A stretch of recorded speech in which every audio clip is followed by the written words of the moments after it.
सभी का स्वागत है हमारे खास कार्यक्रम हेल्थ गुरु में। मैं हूं आपके साथ पूजा कविया। जी हाँ, हेल्थ गुरु में आज हम बात करेंगे आपकी हेल्थ की और इस बारे में हम चर्चा करेंगे कैंसर की। जी हाँ, आखिरकार उस लाइलाज बीमारी का इलाज है जिसके लिए अक्सर आप सभी लोग परेशान रहते हैं। तो आज इस खास कार्यक्रम में हम बात करेंगे कैसे जो कैंसर है वो लाइलाज बीमारी होती थी, लेकिन अब इसका इलाज मुमकिन है। लोगों को घबराने की जरूरत नहीं है। और इस वक्त हमारे साथ स्टूडियो में एक खास मेहमान जुड़ चुके हैं, उनसे आपका स्वागत करवा देती हूँ।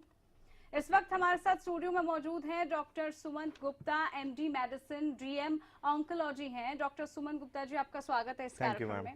आज डॉक्टर सुमंत से हम जानेंगे कि कैसे इस बीमारी का इलाज है, लेकिन सबसे पहले आपको एक खास रिपोर्ट दिखाते हैं। कैंसर आखिरकार होता कैसे है और इसके क्या क्या लक्षण होते हैं।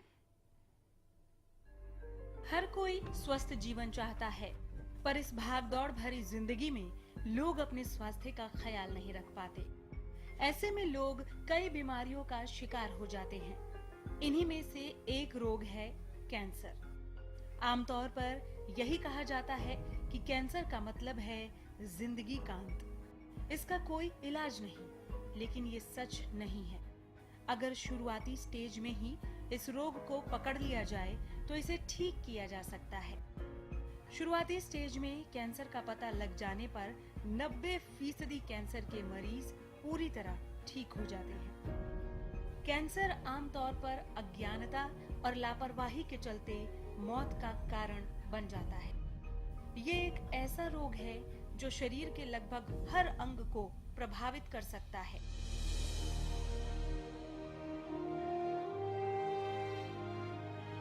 यहाँ तक कि आंख और दिल जैसे नाजुक अंग भी कैंसर का शिकार हो सकते हैं। पुरुषों में सबसे सामान्य होने वाला कैंसर मुंह और गले का है और दूसरे स्थान पर फेफड़ों का कैंसर आता है। इसके अलावा पेट के कैंसर भी आमतौर पर खूब होते हैं। महिलाओं में सबसे आम कैंसर सर्वाइकल और ब्रेस्ट कैंसर है। कैंसर के प्रकार।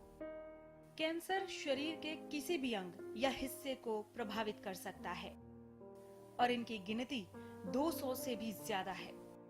हमारे शरीर में 60 अलग अलग तरह के ऑर्गन होते हैं जिसमें कैंसर पैदा हो सकता है। कुछ आम कैंसर हैं blood cancer, cervical cancer, thyroid cancer, मुंह cancer, breast cancer, skin cancer, bone cancer, prostate cancer.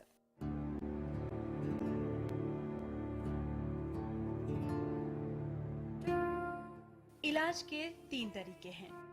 Surgery. Cancer से निजात के लिए सर्जरी सबसे सरल तरीका है। इसमें खतरे की आशंका 0.001% होती है। सर्जरी का मतलब है कैंसर की शुरुआती अवस्था, क्योंकि सर्जरी इसी दौरान की जाती है। कीमोथेरेपी। कीमोथेरेपी का इस्तेमाल डॉक्टर कैंसर की तीसरी या चौथी अवस्था में करते हैं। रेडियोथेरेपी। रेडियोथेरेपी भी कैंसर की तीसरी और चौथी अवस्था में ही की जाती है। तो एक रिपोर्ट हमने आपको दिखाया कि कैंसर अब कैसे लोगों की जीवन के लिए घातक बीमारी जो हुआ करता था वो दरअसल अब नहीं है, क्योंकि इसका इलाज संभव है। जो एक भयानक बीमारी होती थी जिससे लोग घबराते थे, लेकिन अब उन सब चीजों की जरूरत नहीं है। और आज इस खास कार्यक्रम में हम चर्चा करेंगे कि कैसे इसके ट्रीटमेंट संभव है। सबसे पहले हम डॉक्टर से जानेंगे कि आखिरकार इसके कॉजेज क्या हैं। तो डॉक्टर सुमंत, कैंसर की जब भी हम बात करते हैं ज्यादातर लोग पहले ही घबराने लगते हैं। सिम्टम्स उसके क्या हैं जिससे लोगों को पता चल जाए कि कैंसर इस वजह से होता है? जैसे कि आपने इसी रिपोर्ट में कहा, कैंसर अब एक लाइलाज बीमारी नहीं है। कैंसर के लिए हमारे पास 3 मेन ट्रीटमेंट की मोडालिटीज़ या 3 तरीके हैं, जिसमें रेडिएशन, सर्जरी और मेडिकल ऑन्कोलॉजी, जिसको कीमोथेरेपी और बोन मैरो ट्रांसप्लांट कहते हैं, वो हैं। सबसे ज़्यादा कॉमन जो हम 7 लक्षणों की बात करते हैं, कैंसर के 7 वार्निंग साइंस की बात करते हैं। शरीर में कोई भी एक ऐसा छाला, जैसे मुंह के अंदर कोई छाला हुआ हो जो 15 दिन 20 दिन की दवाइयों के बाद भी वो छाला हील ना हो रहा हो, वो छाला खत्म ना हो रहा हो। शरीर के किसी भी अंग से या शरीर के किसी भी क्षेत्र से कोई भी रक्त आना या कोई भी पदार्थ आना जो लंबे देर से आ रहा हो और जिसका कोई का नॉर्मल इलाज के बाद या आपके जो नॉर्मल फिजिशियन ने या एंटीबायोटिक के इलाज के बाद वो खत्म ना हो रहा हो। जैसे कि ब्रेस्ट कैंसर की हमने बात करी, कोई भी छाती में ऐसी गांठ जो हमारी छाती में 2 महीने 3 महीने से है, वो गांठ बढ़ रही हो, या वो ज़्यादातर जो गांठें जिनमें दर्द नहीं होता वो ज़्यादा डेंजरस होती हैं, उनमें ज़्यादा कैंसर की संभावना होती है। पेशाब रुक के आना, लगातार खांसी रहना, बलगम आना या मुंह के रास्ते से खांसी के साथ खून आना, खाल में कोई काले रंग के नए दाने आना या रंगीन दाने आना जो बढ़ रहे हों या जिनका कलर, टेक्सचर, साइज सब कुछ चेंज हो रहा हो, इस तरह के कोई भी लक्षण हो तो वो सब कैंसर के लिए एक वार्निंग साइंस हैं, जिनके टाइम पे आपको एक अपने फिजिशियन को ज़रूर दिखाना है, उसको चेतावनी की तरह लेना है कि अब हमें डॉक्टर को दिखाना है, हर चीज़ सुलझेगी। बिल्कुल। तो डॉक्टर सुमंत ने आपको बताया कि कैसे आप सिम्टम्स के जरिए पहचान सकते हैं। जो दर्शक इस कार्यक्रम को देख रहे हैं, कुछ क्वायरी अगर आपके जहन में हो, आप भी इस कार्यक्रम में जुड़ सकते हैं। कैंसर से रिलेटेड कुछ भी सवाल है आपका, कोई भी जानकारी आप लेना चाहते हैं, कोई भी जागरूकता वाली बात आप समझना चाहते हैं, तो इस कार्यक्रम में आप लोग जरूर जुड़िए। आप सभी की टेलीविजन स्क्रीन पर नंबर फ्लैश हो रहे हैं इस वक्त, उन नंबर पर आप कॉल कर सकते हैं और हमसे जुड़ सकते हैं। डॉक्टर सुमंत आपको बताएंगे कि कैसे इलाज किया जा सकता है, या जो कुछ भी उसका समाधान होगा उसको हम बताने की जरूर कोशिश करेंगे। शिवानी इस वक्त हमारे साथ पानीपत से जुड़ी हैं। शिवानी जी, आपका स्वागत है, आप अपना सवाल पूछ सकती हैं। मैम, मैं जानना चाहती हूँ कि जो कैंसर के टाइप्स के कैंसर कितने प्रकार के होते हैं? शिवानी जी, आपका बहुत ही अच्छा सवाल है। कैंसर हम लोग हमेशा ये मान के चलते हैं कैंसर एक जानलेवा बीमारी है, और कैंसर को मोटे मोटे तौर पे लोग ब्लड कैंसर, स्तन कैंसर इस तरह से डिवाइड कर देते हैं।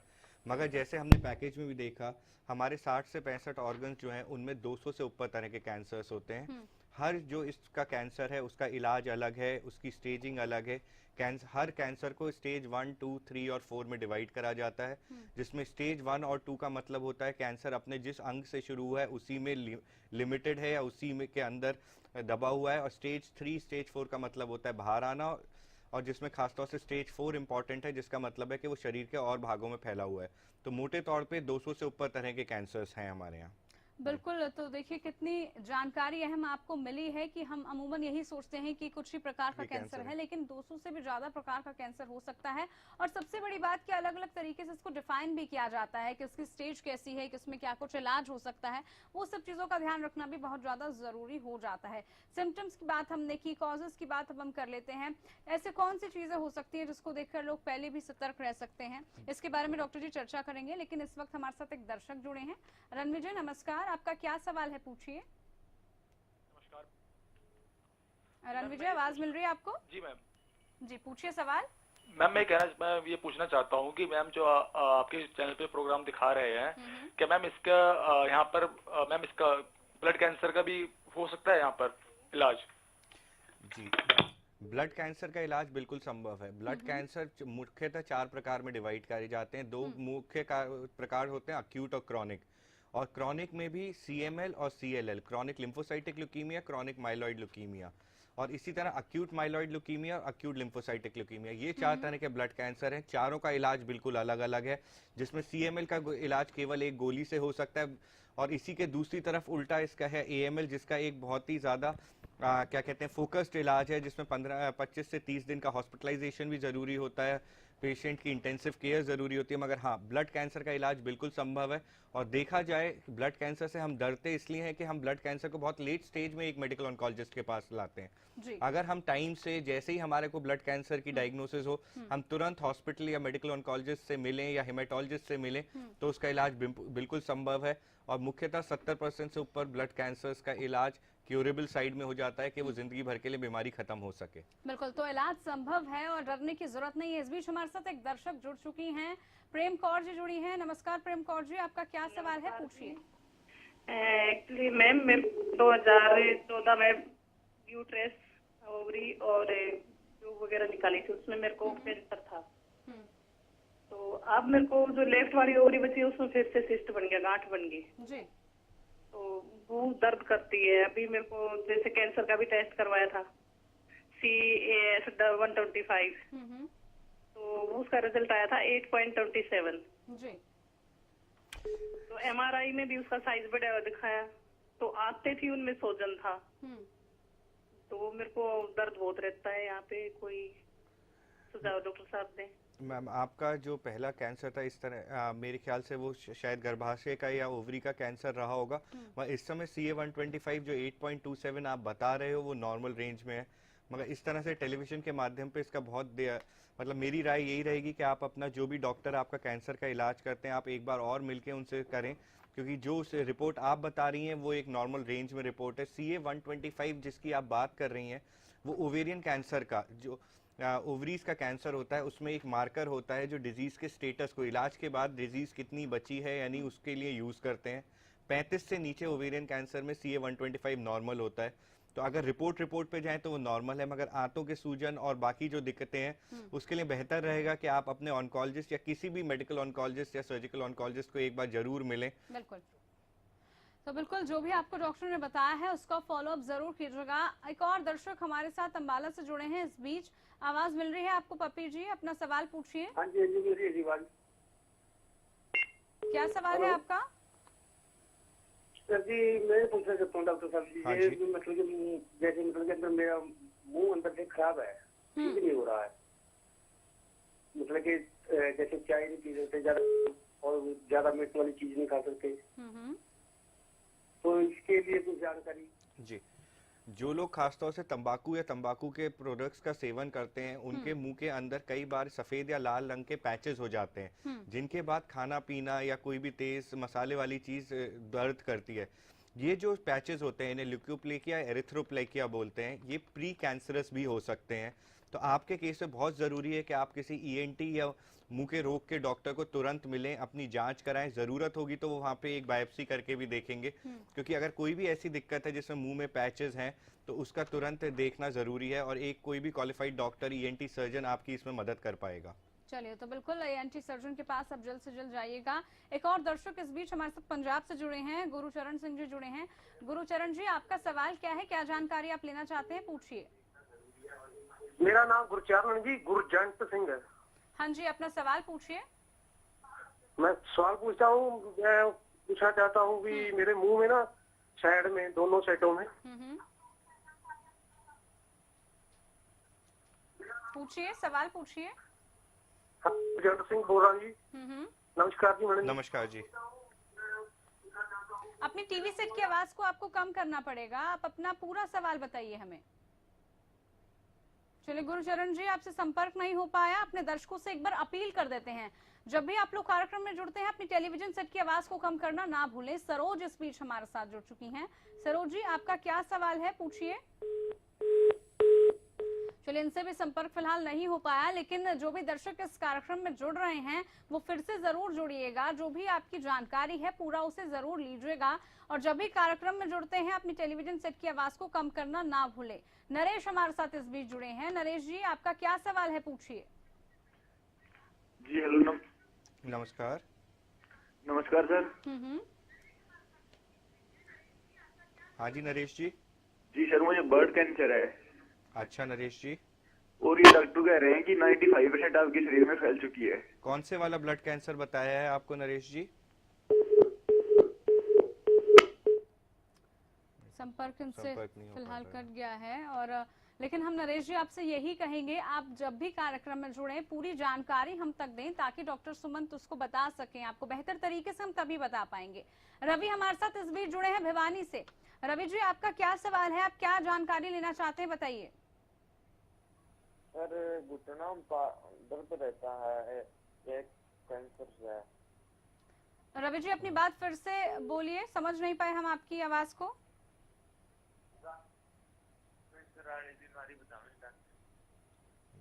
रवि जी आपकी आवाज दरअसल नहीं आ पा रही हम तक।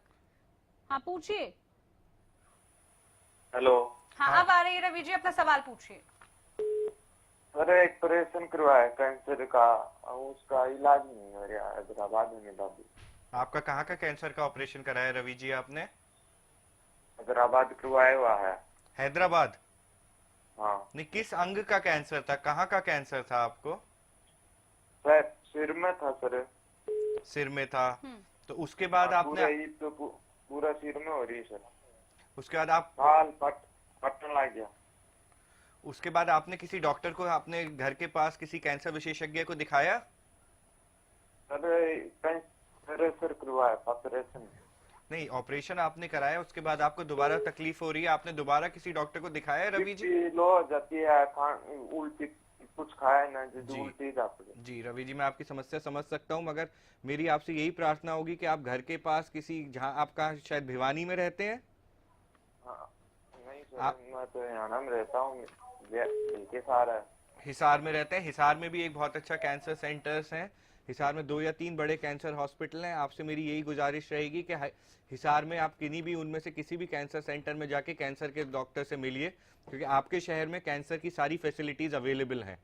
हिसार में अच्छे कैंसर के हॉस्पिटल्स और डॉक्टर अवेलेबल हैं, तो आप कृपया वहां जाके मिलें। बिल्कुल, आप डॉक्टर के पास जरूर जाएगा, उसके बाद जो कुछ भी वो आपको कहते हैं उसको जरूर फॉलो कीजिएगा। एक दर्शक हमारे साथ सरोज जुड़ी हैं। सरोज जी, आपका क्या सवाल है, पूछिए। मैम, मेरे को है ना कमर में दर्द रहता है और से है ना टेबलेट भी ले रही हूँ, लेकिन यूज मोशन हो रहे हैं मैम। कमर का दर्द बहुत ही आम बीमारी है, कमर के दर्द को, मगर आपने जैसे करा, आपने बहुत अच्छा काम करा इस शो में फोन करके, क्योंकि ये आपकी जागरूकता का लेवल दिखाती है। मगर कमर के दर्द के लिए मेरी आपसे यही रिक्वेस्ट रहेगी कि घर के पास किसी एक ऑर्थोपेडिशियन को दिखाएं। वो आपका एक्सरे या एमआरआई जो भी जांच की जरूरत होगी वो करके पूरा तरह से पता लगाएंगे कि जड़ से उसका क्या कारण है, कि कमर के दर्द के बहुत सारे कारण हो सकते हैं।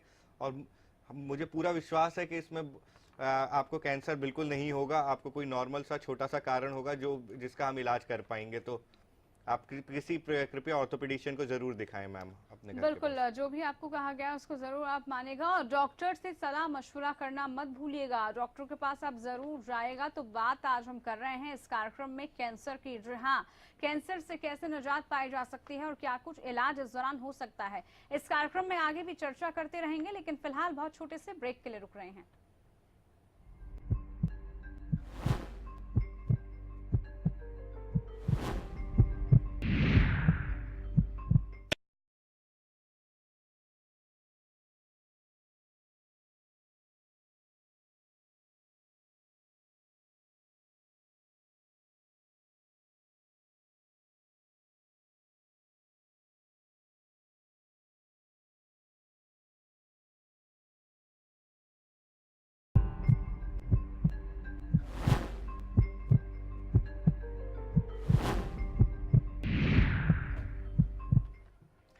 ब्रेक के बाद आप सभी का स्वागत है हेल्थ गुरु में। आज हम बात कर रहे हैं कैंसर की। जी हाँ, क्या सिम्टम्स होते हैं कैंसर के, क्या कॉजेज होते हैं, और सबसे बड़ा सवाल कि आखिरकार इसका ट्रीटमेंट बेहतर तरीके से कैसे किया जा सकता है। अब लोगों को डरने की जरूरत नहीं है, कैंसर से घबराने की जरूरत नहीं है, इसका इलाज संभव है। डॉक्टर सुमन जी हमारे साथ लगातार बने हुए हैं, जो हमें जानकारी दे रहे हैं कैसे आप पहले ही एहतियात बरत सकते हैं, कैसे आप छोटे छोटे सिम्टम्स को समझ सकते हैं और उसके बाद जल्द से जल्द डॉक्टर के पास जा सकते हैं और इसका इलाज करवा सकते हैं। इससे पहले डॉक्टर सुमन, हमने जाना कि सिम्टम्स क्या हो सकते हैं, कॉजेज क्या हैं। अब अगर ट्रीटमेंट की बात कर ली जाए, ट्रीटमेंट किस किस तरीके से हो सकता है? मैम, कैंसर का ट्रीटमेंट जैसे मैंने कहा कि कैंसर या तो लोकलाइज्ड होगा, जिस ऑर्गन में शुरू हुआ उस ऑर्गन में होगा। ये मैं सॉलिड ट्यूमर्स की बात कर रहा हूँ, मैं यहाँ पे ब्लड कैंसर की बात नहीं कर रहा। ब्लड कैंसर अगर देखा जाए, ब्लड कैंसर के लिए आपको एक हेमेटोलॉजिस्ट या मेडिकल ऑन्कोलॉजिस्ट के पास जाना पड़ेगा। ब्लड कैंसर का इलाज मुख्यतः इंजेक्शन और गोलियों से होता है, और उसमें एक ऑप्शन हमारे पास रहता है बोन मैरो ट्रांसप्लांट, जिसको बीएमटी बोलते हैं, स्टेम सेल ट्रांसप्लांट बोलते हैं। जहाँ तक के सॉलिड ट्यूमर्स का रहा, सॉलिड ट्यूमर्स में ऑपरेशन, रेडिएशन और कीमोथेरेपी तीनों का रोल आता है। डिपेंड करता है कौन सा कैंसर है। हम पहली बात कर चुके हैं 200 से ज़्यादा तरह के कैंसर है, तो हर कैंसर में हर स्टेज पे एक तरह का ट्रीटमेंट है। अगर कैंसर फैल चुका है, मेटास्टैटिक कैंसर है, तो उसमें यूजली सर्जरी नहीं हो पाती है। फिर उसमें कीमोथेरेपी या दर्द वगैरह के लिए, सिम्टम्स कम करने के लिए रेडियोथेरेपी का रोल होता है। तो cancer site wise, organ wise, stage wise उसका रोल अलग अलग होता है। बिल्कुल, तो कैसे इलाज हो सकता है उसकी जानकारी हम आपको दे रहे हैं। इस बीच एक और दर्शक हमारे साथ अमृत जुड़े हैं, पंजाब से कॉलर हैं। अमृत, आवाज मिल रही है? चलिए, इनसे संपर्क नहीं हुआ, फिर से कॉल जरूर कीजिएगा। राज इस बीच हमारे साथ पटना से जुड़े हैं। राज जी नमस्कार, आपका क्या सवाल है, पूछिए। नमस्कार मैडम, मैं सर से ये पूछना चाह रहा था कि लोग कहते हैं कि सिगरेट पीने से कैंसर हो जाता है, सिगरेट तो इसको कैसे कम किया जा सकता है? मान लीजिए मैं 4-5 साल से सिगरेट पी रहा हूँ, तो कैसे उस खतरे को कैसे कम किया जा सकता है, चांसेस कम हो? सिगरेट के खतरे को कम करने का सबसे आसान तरीका है कि सिगरेट पीना छोड़ना पड़ेगा। सिगरेट जो है करीब करीब 20 से 22 कैंसर करती है। हमें लगता है कि मुंह का कैंसर या फेफड़ों का ही कैंसर करती है, ऐसी बात नहीं है। सिगरेट की वजह से हर तरह का कैंसर हो सकता है, ब्लैडर तक का कैंसर, अंतड़ियों का कैंसर, पेट का कैंसर, छाती का कैंसर, फेफड़ों का कैंसर, मुंह का कैंसर, गले का कैंसर, सब में सिगरेट का रोल है। तो सिगरेट एक ऐसी चीज है, सिगरेट एक ऐसा कारण है कि जिसको कहते हैं कि कैंसर का सबसे बड़ा ब्रीदिंग ग्राउंड सिगरेट है। कैंसर सिगरेट छोड़ने के लिए आपको 2 या 3 चीज कर सकते हैं। एक तो आजकल निकोटीन की गम्स आ रही हैं, क्योंकि सिगरेट में जो मेन चीज होती है उसमें एक चीज होती है निकोटीन नाम का पदार्थ होता है जो हमें सिगरेट की आदत डलवाता है। तो हम निकोटीन की च्युइंगम्स या निकोटीन की और जो ये आ रहे हैं वेपराइजर्स आ रहे हैं, इनका इस्तेमाल कर सकते हैं। और मेरी ये भी हमेशा लोगों से अनुरोध रहता है कि सिगरेट छोड़ने का खुद प्रयास करें, साथ में अपने परिवार को इन्वॉल्व करें, और चाहे तो आप किसी भी कैंसर सेंटर पे आ सकते हैं। हर मुख्य कैंसर सेंटर में सिगरेट छुड़वाने के लिए एक पूरी टीम होती है, टोबैको सेसेशन टीम होती है, जिसमें काउंसलर्स होते हैं, जिसमें डॉक्टर्स होते हैं, जिसमें आपकी पूरा हेल्थ चेकअप होगा। तो आप उसके लिए भी उसका भी प्रयोग कर सकते हैं, मगर सिगरेट छोड़ना आपके लिए बहुत जरूरी है। बिल्कुल, कोशिश और पहल आपको ही करनी पड़ेगी। एक और दर्शक अमृत हमारे साथ पंजाब से जुड़े हैं। अमृत जी, पूछिए अपना सवाल। डॉक्टर साहब, मेरे को ये पूछना था कि मेरे ना कान के पास एक गांठ है। जब मैं छोटा था, 8 साल 9 साल का, तब आई थी, तो 6 महीने उसका ट्रीटमेंट रेगुलर चला था। कान के पीछे की तरफ है, तो खत्म हो गई थी। लेकिन अब एक बार फिर से, मेरी उम्र 28 साल, एक बार फिर से मेरे को 2 गांठ वो वापस दिख रही हैं। तो कोई डर वाली बात तो नहीं? देखिए, होने को चाहे उसमें कुछ भी ना हो, मगर अगर आपके कान के पीछे गांठ आई है तो आप प्लीज किसी ईएनटी सर्जन या जनरल सर्जन को जरूर दिखाएं। इस गांठ की अगर उन्हें जरूरत लगेगी तो इस गांठ से एक छोटी सी सुई का जांच, जिसे एफएनएसी बोलते हैं, या ट्रू कट करेंगे। कोई भी ऐसी, जैसे मैंने पहले भी बोला, कोई भी ऐसी गांठ जो दोबारा आई हो या जिसका साइज बढ़ रहा हो, उसको तुरंत ही डॉक्टर को दिखाएं। तो डॉक्टर को आपको दिखाना होगा जल्द से जल्द, और उसके बाद जो भी आपको डॉक्टर बताएंगे उसको जरूर आप मानिएगा। अंबाला से हमारे साथ एक दर्शक बलविंदर जुड़े हैं। बलविंदर जी नमस्कार, आपका क्या सवाल है, पूछिए। मैडम जी, अपने भाई को ना ब्लड कैंसर है जी। पूछिए बलविंदर जी, टीवी सेट की आवाज को कम कीजिए। मैडम, मेरे भाई को ना ब्लड कैंसर है जी। ब्लड कैंसर है जी। हाँ जी। तो हमने ट्रीटमेंट करवा लिया जी, टीके लगवा लिए पीजीआई से जी। और अब नॉर्मल आया जी पेट स्कैन जी। बहुत अच्छी बात है, आपने पीजीआई से इलाज कराया। पीजीआई एक ब्लड कैंसर के लिए बहुत ही बढ़िया अस्पताल है, हमारे देश के मेन हॉस्पिटल्स में से एक है। अगर उसके बाद जो स्कैन भी उन्होंने करे वो नॉर्मल है तो ये और अच्छी बात है। मेरी राय यही रहेगी कि आप अपने पीजीआई के जो भी आपके डॉक्टर साहब हैं, उन्होंने जैसे जैसे आपको फॉलोअप विजिट्स पे जितने जितने दिन पे बुलाया हो और आगे आपका जो भी ट्रीटमेंट निर्धारित करा हो वो आप कराते रहें और उनके कांटेक्ट में बने रहें। सबसे ज़्यादा हमारे देश में क्या दिक्कत होती है कि कई बार बीमारी का थोड़ा सा इलाज होता है, थोड़ा आराम आता है, हम उसके बाद अस्पताल जाना छोड़ देते हैं, और इस चक्कर में इनकम्प्लीट इलाज की वजह से वो बीमारी जब दोबारा आती है तो वो जानलेवा हो जाती है। तो बलविंदर जी, आप प्लीज़ अपने भाई को वापस पीजीआई में जब भी उन्होंने बुलाया है उन डेट्स पे लेके जाएं, जो भी टेस्ट वहाँ डॉक्टर साहब बोलते हैं वो कराएं और उसका ट्रीटमेंट अच्छे से कराते रहें।